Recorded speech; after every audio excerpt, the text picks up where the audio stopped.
Halo sahabatku. Selamat datang kembali di channel Cerita Momo. Apa kabar kalian hari ini? Semoga selalu sehat dan bahagia ya.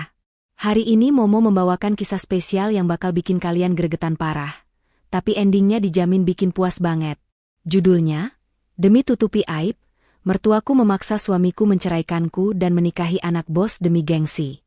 30 menit kemudian, kubuat mereka menyesal seumur hidup. Kebayang gak sih? Sudah berkorban, malah dibuang demi wanita yang ngakunya anak bos.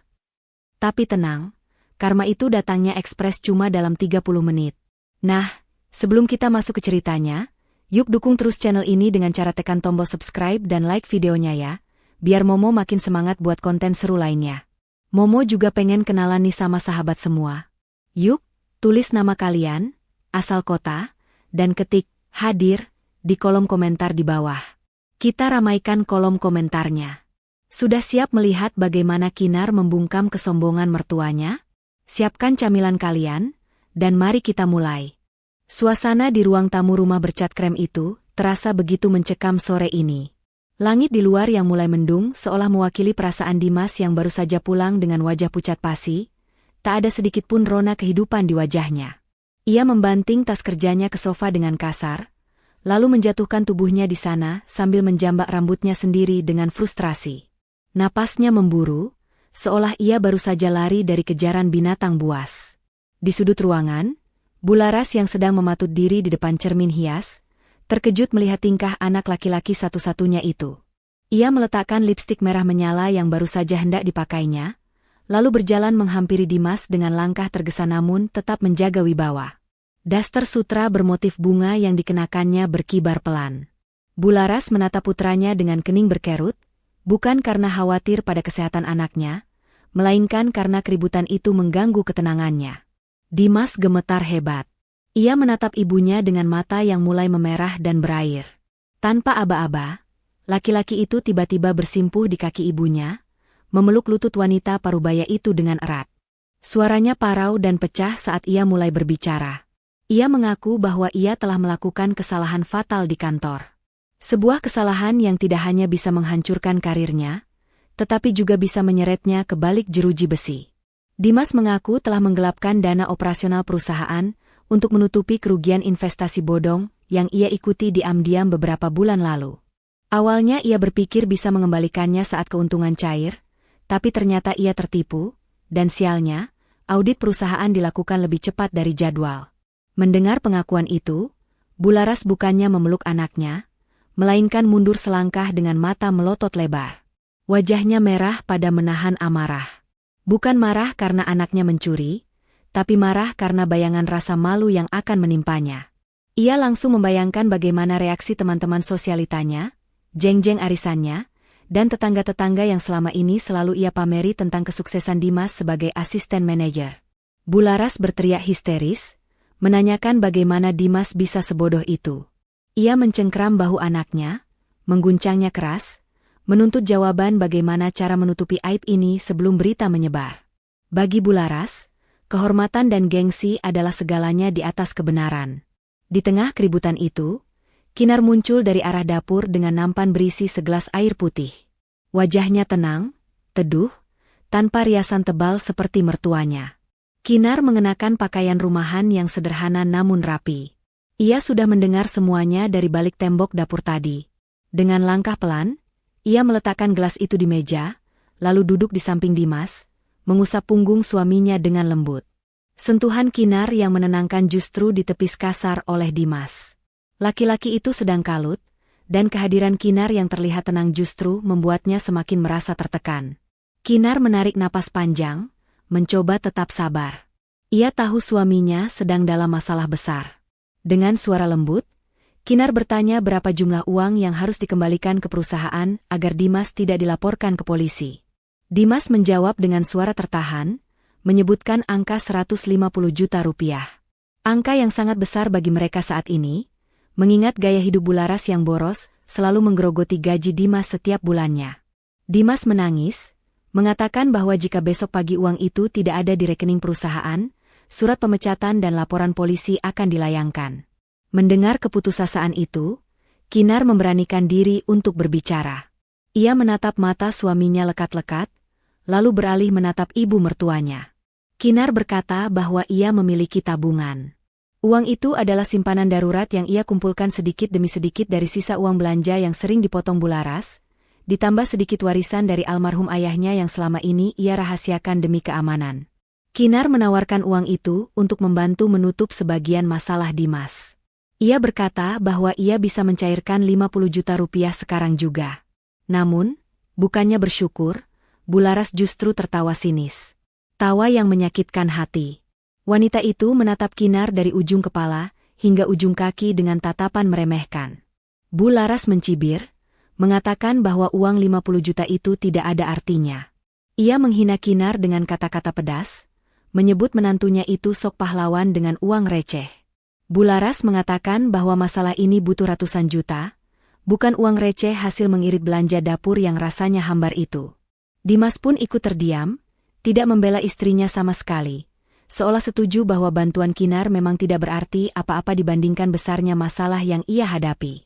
Kinar hanya terdiam, menelan ludah yang terasa pahit. Padahal, di dalam hatinya, ia tahu ia bisa saja menyelesaikan masalah ini dalam satu kali jentikan jari. Sebagai pemegang saham mayoritas di perusahaan tempat Dimas bekerja, Kinar bisa saja menelepon direksi saat itu juga. Namun, ia menahan diri. Ia ingin melihat sejauh mana suami dan mertuanya ini menghargai usahanya. Ia ingin melihat apakah ada sedikit saja rasa syukur di hati mereka. Tapi nyatanya, yang ia dapatkan hanyalah cacian. Bularas terus mengomel, mondar-mandir di ruang tamu seperti setrika panas, menyalahkan Kinar yang dianggapnya tidak membawa keberuntungan bagi keluarga. Menurut Bularas, sejak Dimas menikahi Kinar, rezeki anaknya jadi seret dan banyak masalah. Padahal kenyataannya gaya hidup Bularaslah yang menjadi beban utama. Sore itu berakhir dengan keputusan sepihak dari Bularas. Ia melarang Dimas menerima uang, receh, dari Kinar karena gengsi. Ia tidak mau orang tahu bahwa mereka harus berhutang, atau memakai uang istri yang selama ini ia anggap miskin. Bularas bertekad akan mencari jalan lain, jalan yang menurutnya lebih berkelas, meskipun ia sendiri belum tahu caranya. Sementara Dimas masih terduduk lemas di lantai, Kinar bangkit berdiri dan kembali ke dapur membawa gelas air yang tak disentuh suaminya. Di balik punggung mereka, tatapan Kinar berubah tajam. Ia bergumam pelan, sangat pelan hingga tak ada yang mendengar, bahwa kesempatan pertama sudah mereka buang. Langit di luar semakin gelap, segelap hati Bularas yang sedang merencanakan sesuatu demi menyelamatkan nama baiknya, tanpa peduli siapa yang akan ia korbankan selanjutnya. Matahari belum tinggi benar ketika sebuah mobil sedan hitam mengkilap berhenti tepat di depan pagar rumah. Suara mesinnya yang halus namun bertenaga membuat Bularas, yang sejak pagi mondar-mandir gelisah di ruang tamu, langsung melongo ke jendela. Matanya membulat sempurna saat melihat siapa yang turun dari kendaraan mewah itu. Seorang wanita muda dengan penampilan bak model papan atas melangkah anggun. Kacamata hitam bermerek bertengger di hidungnya. Sepatu hak tingginya mengetuk aspal dengan irama percaya diri, dan tas tangan yang dijinjingnya jelas berharga puluhan juta rupiah. Itu adalah Siska, rekan kerja baru di kantor Dimas yang belakangan ini sering disebut-sebut namanya karena gaya hidupnya yang glamor. Bularas bergegas membuka pintu, senyumnya merekah lebar, seolah lupa bahwa semenit yang lalu ia masih memaki-maki nasib buruknya. Ia menyambut Siska dengan keramahan yang dibuat-buat, mempersilakan tamu istimewa itu masuk ke ruang tamu yang kini terasa sempit dibandingkan pesona kemewahan yang dibawa Siska. Dimas yang masih meringkuk lesu di sofa langsung terperanjat. Wajahnya semakin pucat melihat Siska ada di sana, takut rekan kerjanya itu datang untuk menagih pertanggungjawaban atau membawa kabar buruk dari kantor. Namun, Siska justru tersenyum manis, senyum yang penuh arti dan menyiratkan kekuasaan. Tanpa basa-basi, setelah duduk dengan anggun dan menolak halus minuman yang disuguhkan Kinar dengan lambaian tangan meremehkan, Siska mulai berbicara. Suaranya terdengar renyah dan penuh percaya diri. Ia menatap Dimas lekat-lekat, lalu beralih menatap Bularas yang duduk di samping anaknya dengan penuh harap. Siska mengaku bahwa ia sudah tahu semua masalah yang menimpa Dimas. Ia tahu soal audit mendadak dan uang 150 juta yang hilang. Bularas hampir pingsan mendengarnya, takut Siska adalah utusan polisi.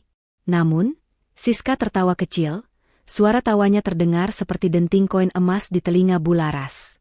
Siska kemudian membuka rahasia besar yang membuat jantung Bularas berdegup kencang karena girang. Wanita muda itu mengaku bahwa ia sebenarnya bukan sekadar karyawan biasa. Ia adalah putri tunggal Pak Hermawan, pemilik perusahaan tempat Dimas bekerja. Siska bercerita bahwa ia sengaja menyamar menjadi staf biasa atas perintah ayahnya untuk memantau kinerja karyawan dari bawah. Siska mengklaim bahwa ia memiliki kuasa penuh untuk mengatur laporan keuangan dan menghapus jejak kesalahan Dimas seolah-olah tidak pernah terjadi apa-apa. Bahkan, ia menjanjikan posisi manajer cabang untuk Dimas bulan depan, posisi yang selama ini hanya bisa Dimas impikan dalam tidurnya. Mendengar pengakuan itu, mata Bularas berbinar terang, seolah baru saja melihat tumpukan emas batangan jatuh dari langit. Masalah yang tadinya terasa seperti gunung batu yang menghimpit dada, kini rasanya seringan kapas. Dimas pun menatap Siska dengan tatapan tak percaya sekaligus penuh harapan. Ia melihat Siska bukan lagi sebagai rekan kerja, melainkan dewi penyelamat yang turun ke bumi. Namun, Siska belum selesai bicara. Ia menyandarkan punggungnya ke sofa, menatap kuku-kukunya yang terawat rapi, lalu melirik tajam ke arah dapur, tempat Kinar berdiri mematung mendengarkan pembicaraan mereka. Siska mengajukan syarat. Syarat yang diucapkannya dengan nada manja namun mematikan. Ia bersedia membereskan semua kekacauan Dimas, melunasi hutangnya, dan mengangkat derajat keluarganya, asalkan Dimas menjadi miliknya.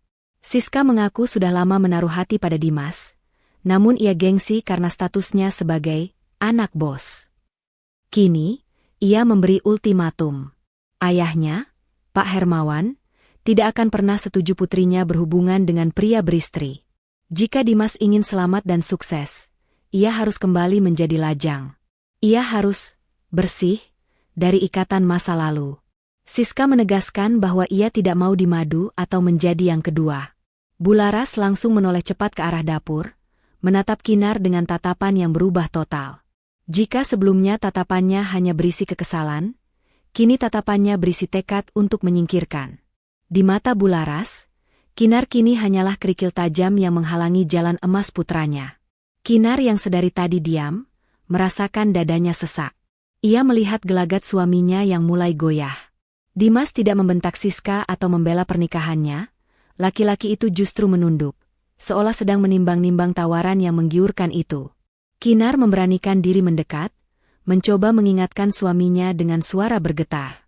Ia bertanya apakah Dimas percaya begitu saja pada orang yang baru dikenal. Namun, belum sempat Dimas menjawab, Bularas sudah memotong dengan suara tinggi. Ia memuji-muji Siska sebagai wanita berkelas yang jelas asal-usulnya, berbeda dengan Kinar yang menurutnya tidak jelas dan tidak bisa membantu apa-apa. Siska tersenyum penuh kemenangan melihat pembelaan Bularas. Ia bangkit berdiri, merapikan roknya, dan berkata bahwa ia memberi waktu bagi Dimas dan ibunya untuk berpikir. Sebelum melangkah pergi, Siska sempat berbisik di telinga Bularas bahwa jika Dimas setuju, ia akan langsung mentransfer uang pelunasan itu hari ini juga, bahkan memberi bonus untuk belanja bulanan Bularas. Pintu tertutup, meninggalkan aroma parfum mahal Siska yang tertinggal di ruangan, dan benih kehancuran rumah tangga Kinar yang mulai tumbuh subur di hati mertuanya. Sepeninggal Siska, jejak parfum mahalnya masih tertinggal di ruang tamu, seolah menjadi pengingat akan tawaran menggiurkan yang baru saja dilontarkan. Suasana rumah bukan menjadi tenang, melainkan semakin panas, seakan ada bara api yang menyala di antara mereka bertiga. Bularas tidak membuang waktu sedetik pun. Begitu suara mobil Siska menjauh, ia langsung memutar tubuhnya menghadap Dimas. Matanya nyalang penuh tuntutan. "Kamu dengar sendiri kan, Dimas?" Suara Bularas melengking, memecah kesunyian. Ia menunjuk ke arah pintu di mana Siska baru saja keluar. Itu yang namanya rezeki nomplok. Kesempatan emas tidak datang dua kali. Sekarang ibu tanya, kamu mau mendekam di penjara, makan nasi cadong, dan bikin ibu mati berdiri karena malu? Atau kamu mau hidup enak, jadi manajer, dan punya istri anak konglomerat? Dimas menunduk dalam, kedua tangannya meremas rambutnya yang berantakan. Pikirannya kalut. Bayangan jeruji besi yang dingin dan suram membuatnya merinding ketakutan. Di sisi lain, wajah Kinar, istri yang sudah mendampinginya selama 3 tahun ini, melintas di benaknya. Namun, Rasa takut dan keserakahan mulai menggerogoti hati nuraninya perlahan-lahan. Kinar, yang masih berdiri di ambang pintu dapur, mencoba mendekat. Ia membawa segelas teh hangat untuk menenangkan suaminya, meski hatinya sendiri sedang hancur. "Mas," panggil Kinar lembut, mencoba menyentuh lengan suaminya. "Jangan ambil keputusan saat sedang emosi. Kita bisa cari jalan lain. Aku bisa jual perhiasan peninggalan almarhumah ibuku, atau kita pinjam ke saudara." Belum selesai Kinar bicara, Bularas sudah menyambar dengan bentakan keras. "Halah, berapa sih harga perhiasan ibumu itu?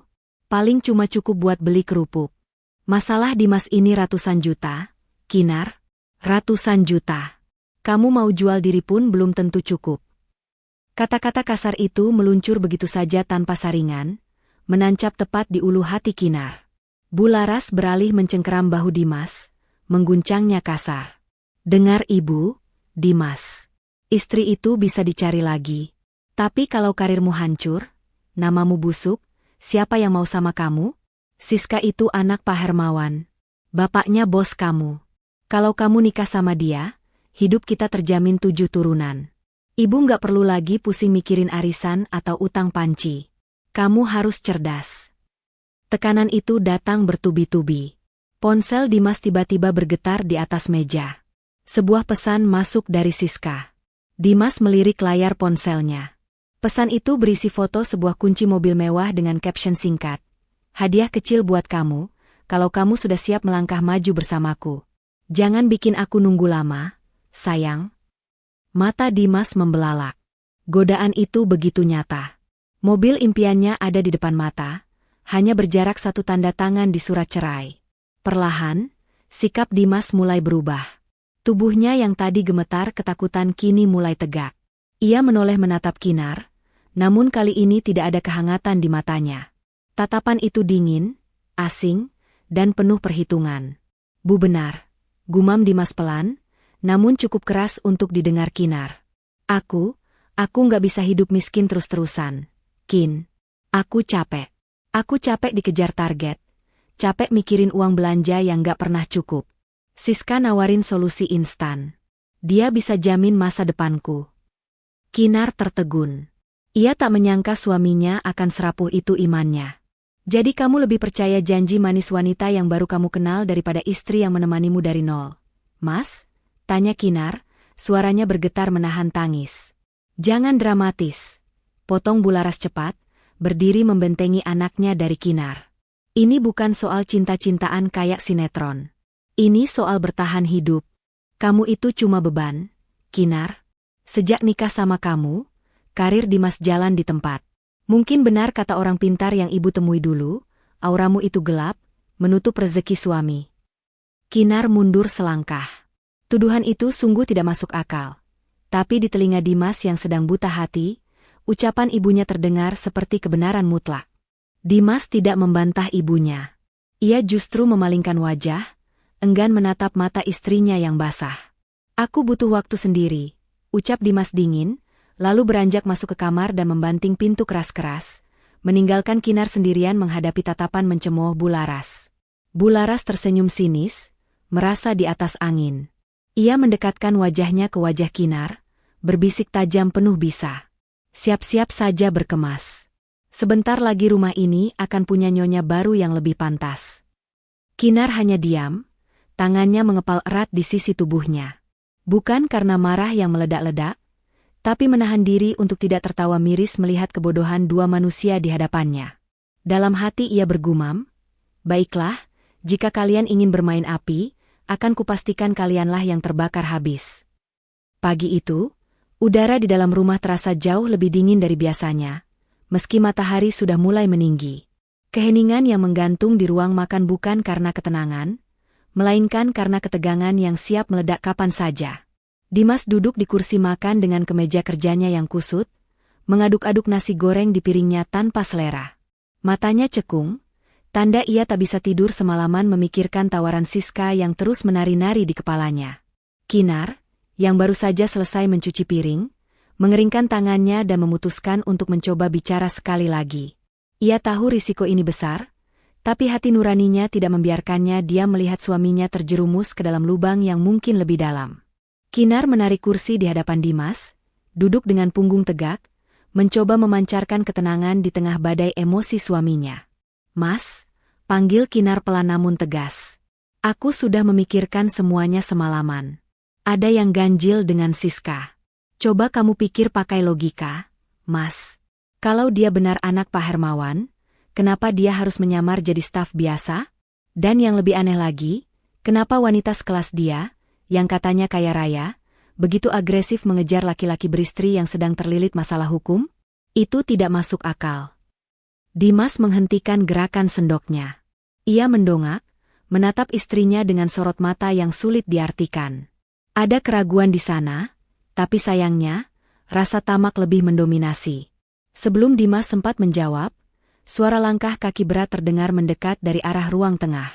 Bu Laras muncul dengan wajah yang sudah merah padam. Rupanya, sejak tadi wanita parubaya itu menguping pembicaraan mereka dari balik tembok.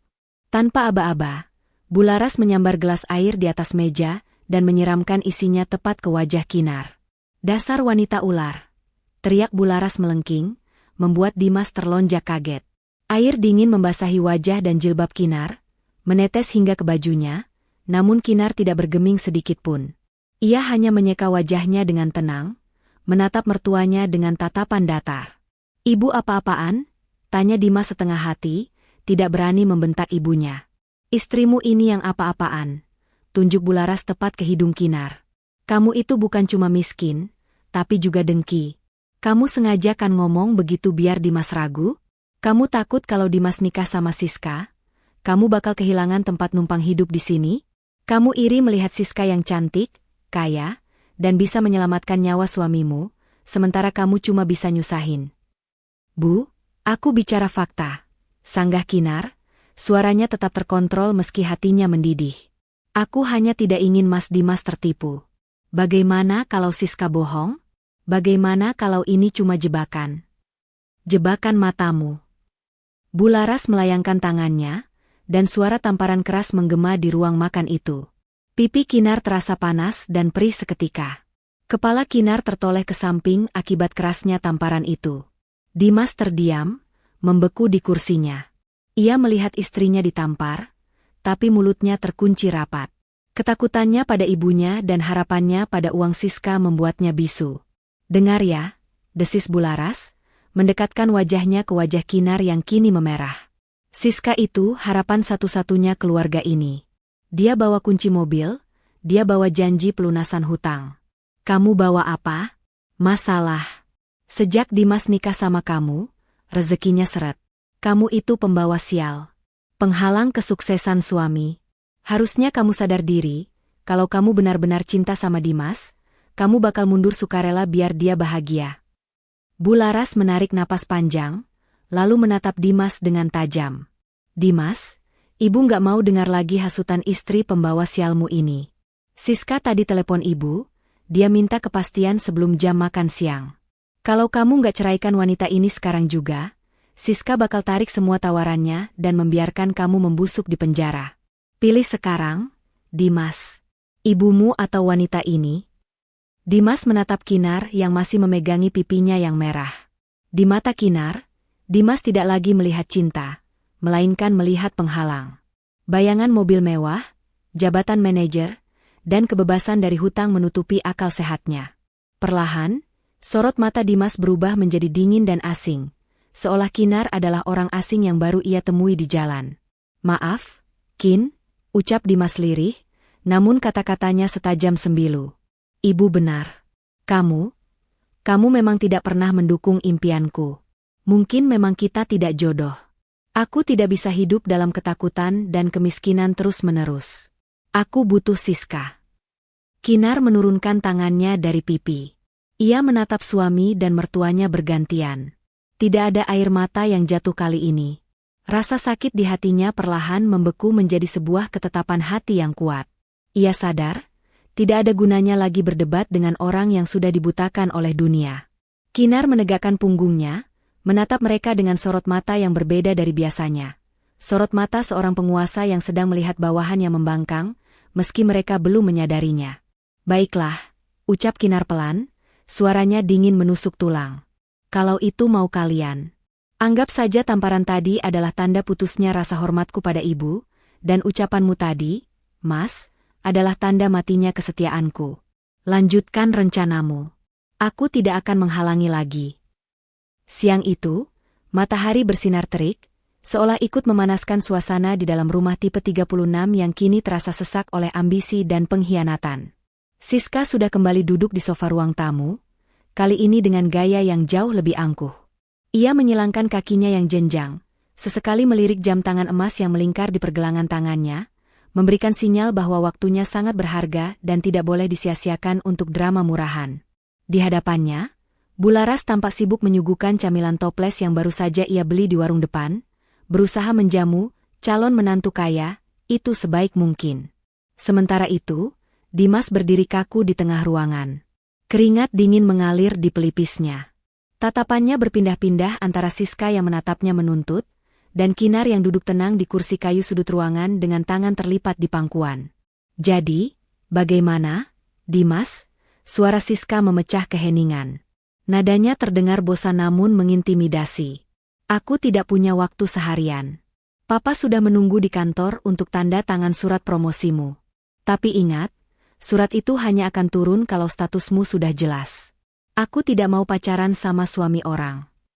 Mendengar kata promosi dan papa, Bularas langsung menyenggol lengan anaknya. Tunggu apa lagi, Dimas? Jangan bikin Nak Siska kecewa. Kesempatan emas itu ada di depan mata. Jangan sampai melayang cuma gara-gara kamu nggak tegas sama wanita yang nggak berguna ini. Bularas melirik sinis ke arah Kinar. Dimas menarik napas panjang, mengumpulkan sisa-sisa keberaniannya, atau lebih tepatnya, sisa-sisa ketamakannya. Ia memantapkan hati, membuang semua kenangan manis 3 tahun pernikahannya demi janji manis masa depan yang ditawarkan Siska. Dimas melangkah maju mendekati Kinar. Jarak mereka hanya 2 meter, tapi rasanya seperti terpisah jurang yang sangat dalam. Kinar, panggil Dimas, suaranya terdengar parau namun berusaha tegas. Maafkan aku, tapi aku harus realistis. Cinta saja tidak bisa bikin perut kenyang, tidak bisa bayar hutang, dan tidak bisa menyelamatkan aku dari penjara. Kinar mendongak, menatap mata suaminya lurus-lurus. Tidak ada air mata di sana, hanya ketenangan yang justru membuat nyali Dimas sedikit menciut. Langsung saja ke intinya. Mas, ucap Kinar datar. Dimas mengepalkan tangannya. Baik. Mulai detik ini, aku menjatuhkan talak padamu. Kita cerai. Kalimat itu meluncur keluar, menggema di ruangan sempit itu, seolah memotong tali tak kasat mata yang selama ini mengikat mereka. Bularas langsung menepuk tangannya girang, seolah baru saja memenangkan lotre, sementara Siska tersenyum miring penuh kemenangan. Dimas melanjutkan ucapannya, kali ini dengan nada yang lebih menyakitkan, seolah ingin membenarkan tindakannya di hadapan nuraninya sendiri. Aku butuh wanita yang bisa menyelamatkan masa depanku, Kinar. Wanita yang punya kuasa, punya koneksi, dan bisa mengangkat derajatku. Bukan wanita yang bisanya cuma masak sop di dapur dan menghitung uang receh belanjaan. Kamu terlalu biasa untuk ambisiku yang sekarang. Hening sejenak. Angin berhembus pelan masuk melalui ventilasi, membawa debu jalanan. Kinar perlahan bangkit dari duduknya. Ia tidak mengamuk, tidak menjambak Siska, ataupun bersujud di kaki Dimas memohon belas kasihan seperti yang dibayangkan Bularas. Kinar justru merapikan jilbabnya dengan gerakan anggun. Baik, Mas. Talak sudah jatuh. Haram bagiku untuk berada di sini lebih lama lagi sebagai istrimu. Suara Kinar terdengar begitu dingin, menusuk tulang. Ia menatap Dimas, lalu beralih ke Bularas, dan terakhir mengunci pandangannya pada Siska. Kalian sudah memilih jalan kalian. Kalian memilih gengsi dan harta semu daripada ketulusan, lanjut Kinar. Satu pesanku, Mas. Jangan pernah menyesal. Karena begitu aku melangkah keluar dari pintu itu, tidak akan ada jalan untuk kembali. Dan kamu, Siska, nikmatilah kemenanganmu selagi bisa. Siska tertawa renyah, tawa yang terdengar sangat meremehkan. Duh, jangan sok bijak deh, Mbak. Udah miskin, dicerai, Masih sempat-sempatnya ngasih nasehat. Udah sana, kemasi barang-barangmu yang gak seberapa itu. Jangan sampai ada sampah yang tertinggal di rumah calon suamiku. Bularas segera menimpali dengan semangat berapi-api. Benar? Cepat sana masuk kamar, ambil bajumu. Jangan bawa barang-barang yang dibeli pakai uang Dimas ya. Cuma baju-baju gembelmu itu saja yang boleh dibawa. Kinar mengangguk pelan, sebuah senyum tipis yang penuh misteri tersungging di bibirnya. Senyum yang tidak dimengerti oleh ketiga orang bodoh di hadapannya. Tanpa membantah, Kinar berbalik badan melangkah menuju kamar tidur untuk yang terakhir kalinya. Meninggalkan mereka yang sedang berpesta pora di atas kehancuran rumah tangga orang lain, tanpa menyadari bahwa badai yang sebenarnya baru saja akan dimulai. Suara pintu lemari yang dibuka kasar mengagetkan Kinar yang sedang melipat bajunya dengan rapi. Belum genap 5 menit ia berada di dalam kamar, Bularas sudah menerobos masuk dengan napas memburu, seolah dikejar setan. Wajah wanita parubaya itu tampak tidak sabaran. Matanya menyapu seisi kamar seakan takut Kinar menyembunyikan harta karun di balik lipatan bajunya. Lama sekali kamu, hardik Bularas. Ia menyambar tumpukan baju Kinar yang ada di kasur, lalu dengan kasar melemparnya ke lantai. Kalau nunggu kamu lipat satu-satu, keburu lebaran monyet. Siska dan Dimas harus segera menyambut Pak Hermawan. Saya tidak mau ada pemandangan kotor di rumah ini saat tamu agung datang. Tanpa mempedulikan perasaan Kinar, Bularas mengambil sebuah kantong plastik sampah hitam berukuran besar dari sakunya. Dengan gerakan cepat dan kasar, ia memungut baju-baju Kinar dari lantai dan menjejalnya masuk ke dalam kantong plastik itu secara asal-asalan. Bunyi kain yang diremas paksa terdengar menyakitkan di telinga. Kinar hanya berdiri mematung, menatap mertuanya yang memperlakukan barang-barangnya tak ubahnya seperti sampah dapur. Bu, itu pakaian saya. Biar saya rapikan sendiri, ucap Kinar tenang, mencoba meraih tangan mertuanya. Halah, tidak usah sok rapi. Kamu itu sudah jadi gembel sekarang. Sadar diri. Bularas menepis tangan Kinar kasar. Ini rumah anakku, dan sebentar lagi akan jadi rumah Siska. Semua jejakmu harus hilang detik ini juga. Setelah semua pakaian Kinar masuk ke dalam kantong sampah itu, Bularas menyeret kantong itu keluar kamar. Kinar mengikutinya dari belakang dengan langkah gontai. Di ruang tengah, Dimas masih berdiri di posisi yang sama, menundukkan kepalanya, tidak berani menatap mata istrinya. Sementara Siska duduk santai sambil memainkan ujung rambutnya, tersenyum mengejek melihat pemandangan drama pengusiran itu. Duh, Bularas, semangat banget sih bersih-bersihnya, sindir Siska dengan nada manja yang dibuat-buat. Tapi bagus deh, Bu. Papa paling anti lihat barang rongsokan. Rumah calon menantu papa harus steril. Bularas tertawa mendengar ucapan Siska, seolah mendapat dukungan moral. Ia terus menyeret kantong plastik itu hingga ke pintu depan, lalu membukanya lebar-lebar. Dengan tenaga yang tersisa, Bularas melempar kantong plastik berisi pakaian Kinar itu ke halaman teras. Kantong itu mendarat dengan bunyi buk yang menyedihkan di atas ubin dingin, sedikit robek di bagian ujungnya, hingga memperlihatkan kain jilbab Kinar yang menyembul keluar. Keluar kamu, usir Bularas sambil menunjuk ke arah jalanan. Tunggu jemputanmu di luar pagar. Jangan berani-berani duduk di sofa mahal saya lagi. Ingat, sebentar lagi Pak Hermawan, ayah Siska, akan datang untuk merestui mereka. Jangan sampai beliau melihat ada gembel di teras rumah besannya. Kinar melangkah keluar perlahan, melewati ambang pintu yang selama 3 tahun ini menjadi saksi bisu pengabdiannya.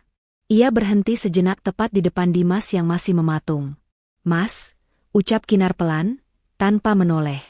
Jaga dirimu baik-baik. Doa istri yang terzalimi itu tidak ada penghalangnya. Kuharap kamu siap menanggungnya. Dimas tersentak, bahunya sedikit bergetar, namun ia tetap bungkam.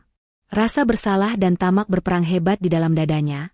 Namun kilauan janji Siska memenangkan pertempuran itu. Ia membiarkan Kinar berlalu. Bularas langsung membanting pintu utama tepat di belakang punggung Kinar, menimbulkan suara dentuman keras yang menggema hingga ke tetangga sebelah. Suara kunci diputar dari dalam terdengar jelas, seolah menegaskan bahwa pintu itu telah tertutup selamanya bagi Kinar. Kini, Kinar berdiri sendirian di teras rumah yang mendung. Angin sore menerpa wajahnya. Ia memungut kantong plastik hitam itu, merapikan sedikit bagian yang robek, lalu meletakkannya di dekat tiang pagar. Bukannya menangis atau meratap, Kinar justru menarik napas lega. Beban berat di pundaknya seolah terangkat bersamaan dengan jatuhnya talak tadi. Ia melirik jam tangannya. Jarum detik berdetak pasti. Ini adalah menit ke-0 dari babak baru yang ia siapkan. Dengan tenang, Kinar merogoh saku gamisnya, mengeluarkan ponsel pintar miliknya yang selama ini ia sembunyikan spesifikasinya, ponsel keluaran terbaru yang harganya lebih mahal dari motor Dimas. Jarinya menari lincah di atas layar, mengetikkan sebuah pesan singkat namun mematikan. Kepada Pak Hermawan, Dirut, Pak, sandiwara sudah selesai. Tikusnya sudah masuk perangkap dan memakan umpannya. Bapak bisa datang ke lokasi sekarang. Saya tunggu di teras. Tanda centang 2 biru langsung muncul seketika. Balasan masuk hanya dalam hitungan detik. Siap, Bu Komisaris. Saya meluncur sekarang. Mohon maaf atas kelancangan mantan staf saya. Kinar tersenyum tipis. Ia duduk di bangku beton kecil di dekat pagar, menyandarkan punggungnya santai. Di dalam sana, mereka mungkin sedang bersorak merayakan kemenangan. Tapi mereka lupa, waktu terus berjalan. 30 menit dari sekarang, tawa itu akan berubah menjadi jeritan. Dan Kinar, sang sutradara sesungguhnya, akan menikmati pertunjukan itu dari kursi barisan paling depan. Di dalam rumah, suasana berubah 180 derajat dalam sekejap mata. Hawa panas dan tegang yang tadi mencekik leher, kini berganti menjadi euforia kemenangan yang meledak-ledak. Bularas langsung berlari kecil menuju dapur, langkahnya ringan seolah berat badannya berkurang separuh. Ia bukan hendak mengambil sapu atau alat pel, melainkan membuka lemari kaca dan mengeluarkan piring-piring kristal serta cangkir keramik impor yang selama ini haram disentuh siapapun, termasuk Kinar. Ia bersenandung riang, menyanyikan potongan lirik lagu dangdut koplo favoritnya, sambil mengelap piring-piring itu dengan ujung daster sutranya. Wajahnya berseri-seri, kerutan kekhawatiran di dahinya seolah lenyap disetrika oleh harapan akan kekayaan yang sebentar lagi datang mengetuk pintu. Dimas, yang 10 menit lalu masih diliputi keraguan dan ketakutan akan penjara, kini mulai tersenyum lega. Ia menghempaskan tubuhnya ke sofa empuk, merentangkan kakinya lebar-lebar dengan santai. Beban hutang ratusan juta, ancaman audit, dan bayangan jeruji besi yang menghantuinya seharian ini rasanya sudah menguap entah kemana. Ia menatap Siska dengan tatapan memuja yang berlebihan. Di matanya saat ini, wanita bergaya glamor di hadapannya ini benar-benar dewi keberuntungan yang turun dari langit untuk menyelamatkan hidupnya. Siska, sang primadona panggung sandiwara ini, merogoh tas mahalnya dan mengeluarkan ponsel pintar keluaran terbaru. Ia sengaja menekan tombol loudspeaker atau mengeraskan volume suaranya agar Dimas dan Bularas bisa mendengar percakapannya. Sebentar ya, sayang, Bu. Aku telepon Papa dulu. Beliau pasti senang dengar kabar bagus ini, ucap Siska sambil mengedipkan sebelah matanya genit pada Dimas. Dimas langsung menegakkan punggungnya, jantungnya berdebar kencang penuh antisipasi. Ia membayangkan akan mendengar suara berwibawa Pak Hermawan, pemilik perusahaan raksasa tempatnya bekerja, orang yang selama ini hanya bisa ia lihat dari kejauhan saat pidato tahunan atau di majalah bisnis. Halo, Pak? Sapa Siska dengan nada manja yang sangat meyakinkan pada ponsel yang ditempelkan di telinganya. Hening sejenak, seolah ada jawaban di seberang sana, padahal layar ponselnya gelap. Iya, Pak. Siska sudah di rumah Dimas. Semuanya beres, Pak. Dimas sudah tegas. Dia laki-laki hebat, Pak. Dia sudah single sekarang. Iya, perempuan pembawa sial itu sudah diusir. Bularas yang sedang menata toples kue nastar dan kacang bawang di meja tamu langsung menghentikan kegiatannya. Ia menajamkan telinga, senyumnya makin lebar hingga gusi-gusinya terlihat jelas. Ia merasa bangga keputusan, cerdasnya, membuang Kinar langsung mendapat apresiasi dari Pak Hermawan. Apa, Pak? Papa sudah dekat, seru Siska pura-pura kaget, matanya membelalak dramatis. Oh, Papa mau langsung mampir ke sini sekarang? Buat kasih restu langsung dan tanda tangan surat promosi Dimas? Wah, asyik. Iya, Pak. Siska tunggu ya. Hati-hati di jalan, Pak. Love you. Sambungan telepon dimatikan. Siska menatap Dimas dan Bularas dengan wajah bersinar penuh kemenangan. Kalian dengarkan? Papa sedang on the way ke sini. Kebetulan beliau baru pulang meeting dari area dekat sini. Beliau tidak sabar ingin bertemu calon menantunya yang berani ambil keputusan tegas demi masa depan. Ya ampun, Pak Hermawan mau datang ke gubuk kita ini. Bularas memekik histeris, tangannya gemetar saking senangnya. Ia langsung panik, memutar tubuhnya ke kanan dan ke kiri seperti gasing. Aduh, Dimas, lihat penampilanmu. Kusut begitu, bau keringat lagi. Cepat ganti baju. Pakai kemeja batik yang paling bagus yang dulu ibu belikan. Sisir rambutmu yang rapi. Jangan bikin malu di depan calon mertua konglomerat. Dimas langsung melompat dari sofa seperti tersengat listrik. Ia berlari terbirit-birit menuju kamar untuk berganti pakaian. Sementara itu, Bularas semakin sibuk. Ia merapikan taplak meja, meluruskan letak vas bunga plastik, dan menyemprotkan pengharum ruangan secara berlebihan ke segala penjuru, hingga baunya menyengat hidung. Ia ingin rumahnya wangi semerbak seperti lobi hotel bintang 5, untuk menyambut sang besan kaya raya. Tenang saja, Bu, ucap Siska santai, mengambil kue nastar dari toples dan memakannya tanpa rasa bersalah. Papa itu orangnya humble kok. Dia nggak suka formalitas yang kaku. Yang penting ketulusan dan kesetiaan. Tetap saja, Nak Siska. Kita harus kasih kesan terbaik. Kesempatan tidak datang dua kali. Sahut Bularas sambil menyisir rambutnya yang sedikit beruban dengan jari-jarinya. Ia kemudian berjalan tergesa ke jendela depan, menyibakkan gorden sedikit untuk mengintip keluar, memastikan jalanan bersih sebelum mobil mewah Pak Hermawan tiba. Matanya menangkap sosok Kinar yang masih duduk diam di bangku beton dekat pagar, bersandar pada tas plastik hitamnya yang menyedihkan. Pemandangan itu justru membuat tawa Bularas semakin pecah. Ia merasa seperti ratu di dalam istana yang sedang melihat pengemis hina di gerbangnya. Lihat tuh, Nak Siska, tunjuk Bularas sambil terkekeh sinis. Perempuan itu masih di sana. Persis kayak ayam kehujanan yang gak tahu arah pulang. Kasihan sekali. Padahal sebentar lagi akan ada iring-iringan mobil mewah masuk sini. Nanti dia pasti melongo kaget lihat betapa beruntungnya kamu, Dimas, bisa lepas dari dia dan dapat ganti yang berlian. Siska ikut mengintip dari balik bahu Bularas, lalu mendengus meremehkan. Biarin aja, Bu. Biar dia jadi saksi mata kesuksesan Dimas. Itu hukuman yang pas buat orang yang gak tahu diri dan gak punya level. Di dalam rumah tipe 36 itu, mereka sibuk membangun istana pasir di tepi pantai, tertawa riang, dan merayakan kemenangan semu.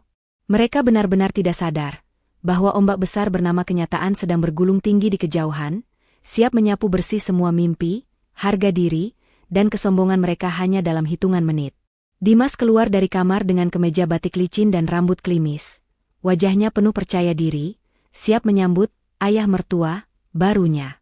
Panggung sandiwara sudah siap, para aktor bodoh sudah di posisinya, tinggal menunggu sang eksekutor datang untuk menutup tirai dengan cara yang paling menyakitkan. Jarum jam di dinding terus bergerak maju, detiknya berbunyi seirama dengan detak jantung Dimas yang semakin kencang. Tepat pada menit ke-20 sejak Kinar diusir keluar, sebuah pemandangan yang ditunggu-tunggu akhirnya muncul. Dari ujung jalan perumahan yang biasanya hanya dilewati motor atau mobil keluarga sederhana, meluncur sebuah sedan hitam mengkilap. Mobil itu bukan sembarang sedan. Itu adalah Mercedes-Benz S-Class terbaru, simbol kekuasaan dan kekayaan yang tak terbantahkan. Kaca filmnya gelap pekat, memantulkan sinar matahari sore dengan angkuh. Di belakangnya, sebuah SUV hitam berbadan besar mengawal rapat, semakin menegaskan bahwa penumpang di dalamnya adalah orang yang sangat penting. Bularas, yang sedari tadi menempelkan wajahnya di kaca jendela, langsung memekik tertahan. Itu dia. Itu pasti Pak Hermawan. Lihat mobilnya, Dimas. Mengkilap sekali. Ya ampun, ibu gemetar. Nak. Dimas menelan ludah, gugup sekaligus bangga. Ia merapikan kerah batiknya untuk yang kesekian kali, memastikan tidak ada satu kancing pun yang terlewat. Siska, yang masih duduk santai di sofa, tersenyum lebar dan berdiri dengan anggun. Nah, itu Papa. Ayo, kita sambut. Mereka bertiga bergegas keluar rumah. Bularas berjalan paling depan dengan langkah terburu-buru, diikuti Dimas yang berusaha terlihat gagah, dan Siska yang berjalan santai di belakang layaknya seorang putri raja. Saat pintu pagar dibuka, mata Bularas dan Dimas sempat melirik sekilas ke arah Kinar.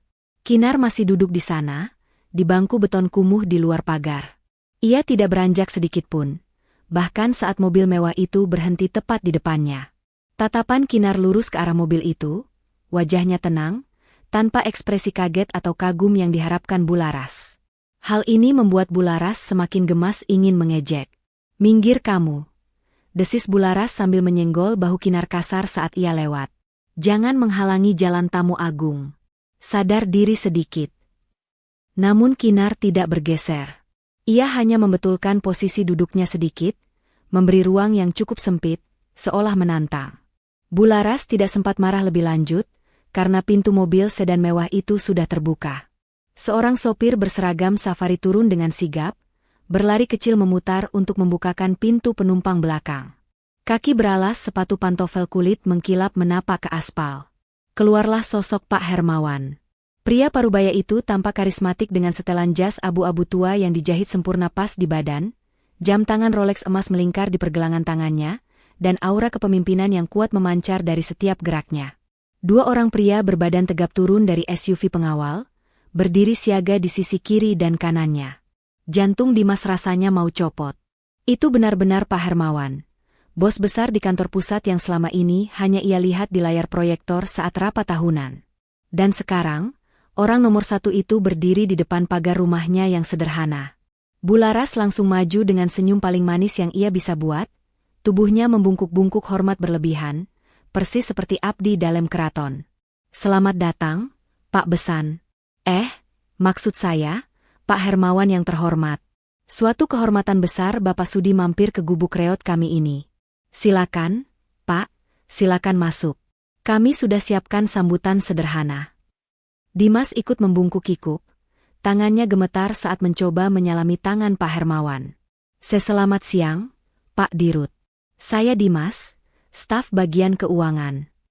Pak Hermawan menerima jabat tangan Dimas dengan cengkeraman yang kuat, namun wajahnya tidak tersenyum ramah. Alis tebalnya justru berkerut dalam, matanya menyapu sekeliling halaman dengan tatapan tajam dan menyelidik. Ia tidak langsung menjawab sapaan Bularas yang berapi-api itu. Tatapannya justru terhenti sejenak pada sosok Kinar yang duduk diam di samping tumpukan kantong sampah plastik hitam. Ada kilatan aneh di mata Pak Hermawan saat melihat Kinar, sebuah ekspresi yang sulit dibaca oleh Dimas. Antara terkejut, marah, atau hormat? Dimas tidak yakin, karena rasa takut dan grogi mengaburkan pandangannya. "Mana putri saya?" Suara Pak Hermawan terdengar berat dan berwibawa, memotong basa-basi Bularas. Bularas yang tidak peka dengan nada suara itu, langsung menunjuk Siska yang berdiri di belakang Dimas dengan bangga. "Itu dia, Pak. Nak Siska ada di sini, sehat walafiat. Cantik sekali seperti bidadari, persis seperti Bapak." Siska melangkah maju sambil merentangkan kedua tangannya, siap memeluk papanya. Wajahnya berseri-seri penuh kemenangan. "Papa. Akhirnya Papa sampai juga.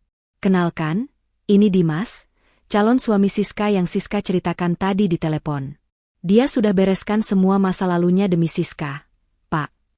Siska bergerak mendekat untuk memeluk Pak Hermawan, namun sebuah pemandangan mengejutkan terjadi. Pak Hermawan tidak menyambut pelukan itu. Ia justru mundur selangkah, dan salah satu pengawal berbadan tegap itu dengan cepat merentangkan tangannya, menghalangi tubuh Siska agar tidak bisa menyentuh Pak Hermawan. Siska terhenti, senyumnya membeku di udara. "Pak?" tanyanya bingung. Bularas dan Dimas saling berpandangan, kening mereka berkerut. Kenapa ayah dan anak bersikap sekaku itu? Mungkin orang kaya punya cara menyapa yang berbeda, pikir Bularas mencoba positif. Pak Hermawan menatap Siska dari ujung rambut sampai ujung kaki dengan tatapan dingin yang menusuk. Ia kemudian menoleh ke arah Bularas dan Dimas yang masih bingung. Sudut bibirnya terangkat sedikit, membentuk senyuman yang bukan senyum ramah, melainkan senyum sinis yang mengerikan. "Putri saya?" ulang Pak Hermawan dengan nada bertanya yang tajam. "Kalian bilang wanita ini putri saya?" Jantung Dimas berhenti berdetak sesaat. Angin sore tiba-tiba terasa berhenti berhembus. Suasana yang tadinya penuh sorak-sorai kemenangan, mendadak senyap, menyisakan tanda tanya besar yang menggantung di udara, tepat sebelum badai yang sebenarnya menghantam. Tawa Pak Hermawan meledak seketika. Namun bukan tawa renyah yang menghangatkan suasana, melainkan tawa yang menggelegar penuh cemoohan dan penghinaan. Suara tawanya menggema di halaman rumah yang sempit itu, membuat bulu kuduk Dimas meremang. Orang-orang berbadan tegap di belakang Pak Hermawan ikut menyunggingkan senyum sinis, menambah aura mencekam yang tiba-tiba menyelimuti mereka. Anak saya? Kalian pikir saya, Hermawan Sutanto, punya anak perempuan model begini? Pak Hermawan menunjuk wajah Siska dengan jari telunjuknya yang gemetar, karena menahan geli sekaligus marah. Nada suaranya meninggi, tegas, dan menghantam gendang telinga Bularas seperti petir di siang bolong. Bularas ternganga, mulutnya terbuka lebar namun tidak ada suara yang keluar. Wajahnya yang tadi merah merona karena bahagia, kini memucat seputih kertas. Ia menoleh kaku ke arah Siska, berharap wanita itu akan membantah. Namun, pemandangan yang ia lihat justru meruntuhkan seluruh dunianya. Siska, yang 10 menit lalu masih berlagak bak putri raja, kini tubuhnya gemetar hebat. Wajah angkuhnya lenyap, digantikan oleh ekspresi ketakutan luar biasa. Keringat dingin sebesar biji jagung bercucuran membasahi riasan tebalnya yang mulai luntur. Papa bercandakan? Tanya Dimas dengan suara tercekat, mencoba menyangkal kenyataan yang mulai terkuak di depan matanya. Siska bilang dia putri tunggal Bapak. Dia bilang Bapak datang mau tanda tangan promosi saya. Pak Hermawan mendengus kasar, lalu menatap Dimas dengan tatapan iba yang menyakitkan. Dimas, bodoh sekali kamu. Siska ini memang pernah bekerja di kantor saya. Tapi bukan sebagai manajer, apalagi direktur. Dia adalah cleaning service magang yang baru bekerja 2 bulan. Kalimat itu menghantam dada Dimas lebih keras daripada pukulan fisik manapun. Cleaning service? Magang? Lutut Dimas terasa lemas seketika. Ia hampir saja ambruk jika tidak berpegangan pada pagar besi. Dan alasan kenapa dia ada di sini, lanjut Pak Hermawan dengan suara lantang, memastikan tetangga yang mulai mengintip bisa mendengarnya, adalah karena dia buronan perusahaan. Tadi pagi dia ketahuan mencuri stempel perusahaan dan memalsukan surat jalan untuk menggelapkan uang kas kecil. Kami sudah mencarinya seharian, dan ternyata dia bersembunyi di sini, menipu keluarga bodoh yang gila harta. Bularas memekik histeris sambil memegangi dadanya. Tukang pel? Maling? Jadi mobil mewah yang kuncinya dia pamerkan itu. Sewaan, Bu, potong Pak Hermawan tajam. Tas branded itu KW super beli di pasar gelap, dan gaya hidup mewahnya itu hasil hutang pinjaman online yang menumpuk di mana-mana. Kalian sudah ditipu mentah-mentah oleh penipu kelas teri.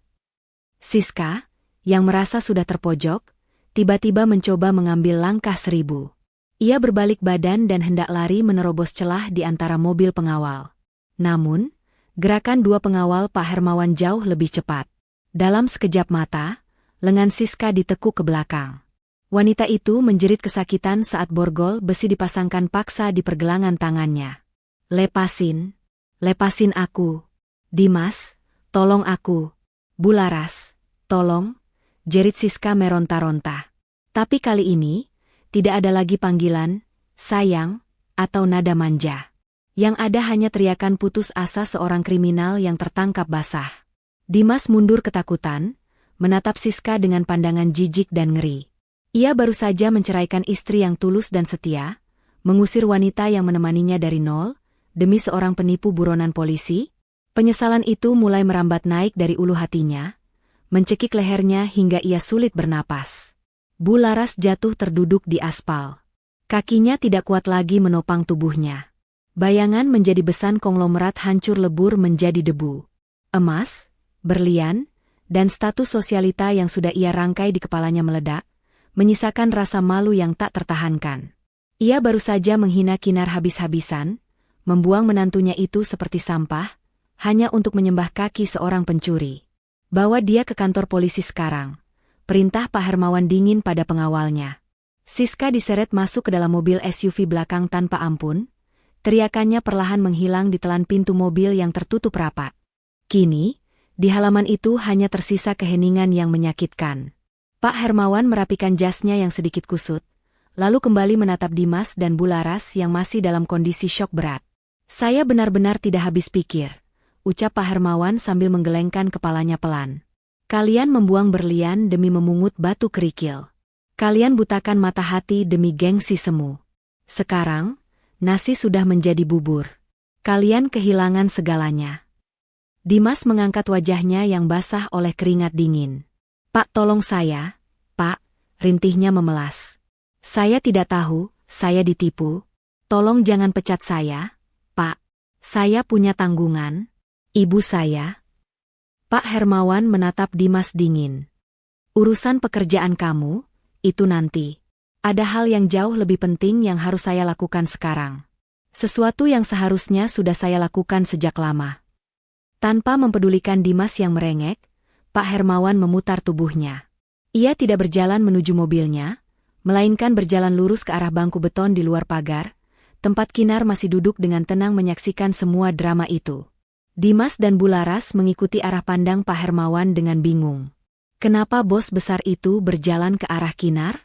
Ke arah wanita yang baru saja mereka usir dan hina? Bukankah Kinar bagi mereka hanyalah wanita kampung yang tidak punya apa-apa? Jantung Dimas berdegup kencang lagi. Kali ini karena firasat buruk yang jauh lebih mengerikan. Ia melihat Pak Hermawan, orang paling berkuasa di perusahaannya, berhenti tepat di depan Kinar. Dan apa yang terjadi selanjutnya membuat mata Dimas dan Bularas terbelalak, seolah bola mata mereka akan melompat keluar. Pak Hermawan, sang direktur utama yang angkuh itu, menundukkan badannya dalam-dalam, melakukan gerakan membungkuk hormat 90 derajat di hadapan Kinar, gerakan yang hanya dilakukan bawahan kepada atasan tertinggi. Selamat sore, Bu Komisaris, ucap Pak Hermawan dengan suara lantang, penuh hormat dan ketundukan. Maaf saya terlambat datang. Mobil jemputan khusus untuk Ibu sudah siap. Dunia Dimas seakan berhenti berputar detik itu juga. Langit sore yang mendung terasa runtuh menimpa kepalanya. Kata itu terngiang-ngiang di telinganya, berulang-ulang seperti kaset rusak. Komisaris? Kinar? Istrinya yang ia ceraikan karena dianggap miskin dan pembawa sial, adalah komisaris utama perusahaannya? Suara angin sore yang berhembus pelan, seolah menjadi satu-satunya hal yang berani bergerak di halaman itu. Dimas merasa dunia di sekelilingnya berputar hebat, pening menghantam kepalanya hingga ia harus berpegangan pada pagar besi agar tidak ambruk. Mulutnya ternganga, matanya menatap nanar pada sosok istrinya, wanita yang baru saja ia ceraikan dan ia usir, yang kini berdiri tegak menerima penghormatan dari Pak Hermawan. Komisaris? Gagap Dimas, suaranya terdengar seperti cicit tikus yang terjepit. Pak Hermawan pasti salah orang, kan? Dia Kinar, Pak. Dia cuma ibu rumah tangga biasa. Dia bahkan gak punya baju bagus. Tabungannya cuma recehan. Pak Hermawan menegakkan tubuhnya kembali, lalu menatap Dimas dengan sorot mata merendahkan. Justru karena itu kamu tidak pantas baginya, Dimas. Asal kamu tahu, Bu Kinar adalah pemilik 60% saham Wijaya Group, perusahaan induk tempat kamu bekerja. Beliau adalah pewaris tunggal mendiang Bapak Wijaya, pendiri perusahaan ini. Selama ini beliau memilih hidup sederhana dan menyembunyikan identitasnya hanya untuk satu tujuan, mencari pendamping hidup yang tulus mencintainya apa adanya, bukan karena hartanya. Bularas, yang masih terduduk lemas di aspal, seketika wajahnya berubah pucat pasi seperti mayat. Matanya melotot horor menatap kantong plastik sampah hitam di dekat kaki Kinar. Kantong sampah yang berisi pakaian, gembel, itu ternyata milik seorang miliarder yang bisa membeli seluruh komplek perumahan ini tunai tanpa berkedip. Tubuh Bularas gemetar hebat, bukan karena dingin, tapi karena ketakutan yang menjalar hingga ke tulang sumsum. Ia baru saja meludahi langit, dan ludah itu kini jatuh tepat di wajahnya sendiri. Kinar melangkah maju perlahan. Aura kesederhanaan yang biasa ia tampilkan kini lenyap, berganti dengan harisma seorang pemimpin yang disegani. Ia menatap Dimas dan Bularas bergantian. Tatapannya datar, namun menghujam tajam. 3 tahun, Mas, ucap Kinar, suaranya tenang namun berwibawa. 3 tahun aku menahan diri untuk tidak menggunakan fasilitas kemewahanku. Aku memasak, mencuci, dan melayanimu serta ibumu dengan tanganku sendiri. Aku berharap, suatu hari nanti kalian bisa melihat ketulusanku. Tapi ternyata, yang kalian lihat hanyalah materi. Kinar merogoh saku gamisnya, mengeluarkan sebuah amplop tebal berwarna coklat. Ia melemparkan amplop itu ke hadapan Dimas. Amplop itu jatuh tepat di sepatu Dimas yang mengkilap. "Buka," perintah Kinar singkat. Dengan tangan gemetar, Dimas memungut amplop itu dan membukanya. Isinya adalah selembar cek tunai senilai 150 juta rupiah dan bukti pelunasan hutang atas nama Dimas. Tanggal yang tertera di sana adalah hari ini. "Itu hadiah ulang tahun pernikahan kita yang ketiga, Mas. Rencananya, sore ini aku akan memberikan itu padamu. Aku ingin melunasi hutang kantormu agar kamu tidak dipenjara, dan aku ingin mulai jujur tentang siapa aku sebenarnya," lanjut Kinar, senyum miris tersungging di bibirnya. Air mata penyesalan mulai membanjiri wajah Dimas. Ia jatuh berlutut, meremas cek itu di dadanya. "Kinar, sayang, maafkan aku. Aku hilaf, Kin. Aku cuma bingung. Tolong, Kin. Kita bisa perbaiki ini." Aku tarik ucapan talakku. "Kita mulai lagi dari awal, ya?" Bularas pun ikut merangkak mendekat, mencoba meraih ujung gamis Kinar dengan wajah memelas yang menjijikan. "Iya, Nak Kinar. Ibu juga hilaf. Ibu cuma pengen yang terbaik buat Dimas. Jangan pergi, Nak. Kamu menantu kesayangan ibu. Siska itu setan, Nak. Kamu malaikatnya." Kinar memundurkan langkahnya, menghindari sentuhan tangan Bularas seolah tangan itu adalah kotoran. "Cukup, Bu. Mas. Sandiwara kalian sudah selesai. Cek itu sudah tidak berlaku lagi karena aku sudah membatalkannya 5 menit yang lalu via telepon ke bank, tepat saat kalian melempar baju-bajuku ke teras." Dimas terbelalak. "Membatalkan? Tapi, Kin, kalau ini batal, aku bisa dipenjara besok pagi." "Itu bukan urusanku lagi," jawab Kinar dingin. "Kamu yang berbuat, kamu yang bertanggung jawab. Nikmatilah buah dari keserakahanmu. Kamu menukar istri yang tulus dengan penipu, dan kamu menukar kebebasanmu dengan gengsi." Kinar berbalik badan, mengangguk pada Pak Hermawan. Sang sopir dengan sigap membukakan pintu belakang mobil Mercedes-Benz itu. Sebelum masuk, Kinar menoleh terakhir kalinya. "Selamat tinggal, Mas. Semoga kamu menemukan wanita kaya raya yang kamu impikan di dalam penjara nanti." Kinar masuk ke dalam mobil mewah itu. Pintu ditutup rapat, memisahkan dua dunia yang kini berbeda kasta. Mesin mobil menderu halus, lalu melaju perlahan meninggalkan pekarangan rumah tipe 36 yang kini terasa seperti neraka bagi penghuninya. Dimas berteriak histeris, mencoba mengejar mobil itu. "Kinar, jangan pergi. Kina Aar." Ia berlari hingga tersandung dan jatuh tersungkur di aspal panas. Namun mobil hitam itu tidak berhenti, terus melaju menembus jalanan sore, membawa pergi satu-satunya kesempatan Dimas untuk selamat.